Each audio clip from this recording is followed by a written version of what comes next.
Hi, I'm Rick Kearns with Federal Mogul Motor Parts Technical Support Center. Today we're going to offer a technical tip while cleaning caliper brackets to prevent any noise or premature pad wear. Spend some time here and make sure you remove the old guide plates or abutment clips.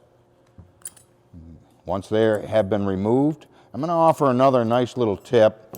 It's not always necessary, but from time to time I like to mark at least one of the guide pins. Very often when you pull these guide pins out too late, I want to make sure that I grab my bracket there also. From time to time I will find a bushing. On this one I don't. I take this one off and sure enough there's a bushing here. Now, not always will they fit. Like sometimes this will fit right in here and this one will fit here and you've got them reversed. But the engineers did design it in a particular manner so that you should follow, put things back in their respective places at that point. The next step we want to do is make sure that we thoroughly clean this bracket. All right? We want to make sure that we get rid of all the contaminants and any type of rust. If there are any birds under there, we want to make sure that we file that area. And this one doesn't look too bad. And then what we'll also do is clean the inside of the porch. Now, if you have new boots or if these are torn or ripped or anything of that nature, you want to replace those. If we're replacing a caliper, very often you get a new bracket. But very often this is serviced in the field, in the shop. Spend some time, get the old material out of here, the old lubricants, as much as you possibly can, and then get some nice fresh lubricant in there. Now that we've got our caliper bracket all nice and clean, and it's wise to spend some time here to prevent any premature wear of the brake pads or any noise that could occur.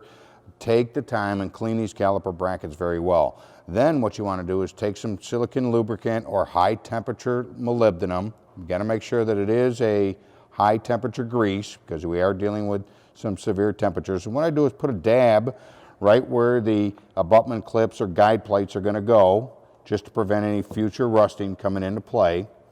So I'm going to put a little lubricant here and so forth, as you see here.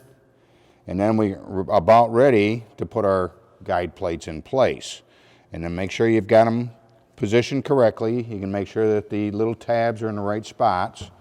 And then you can put the next one on. And they should fit nice and snug. And I'll flip this around for you. In this case, it's a special guide plate that is right incorporated into the abutment clip or guide plate to hold the pad from rattling or making any noise.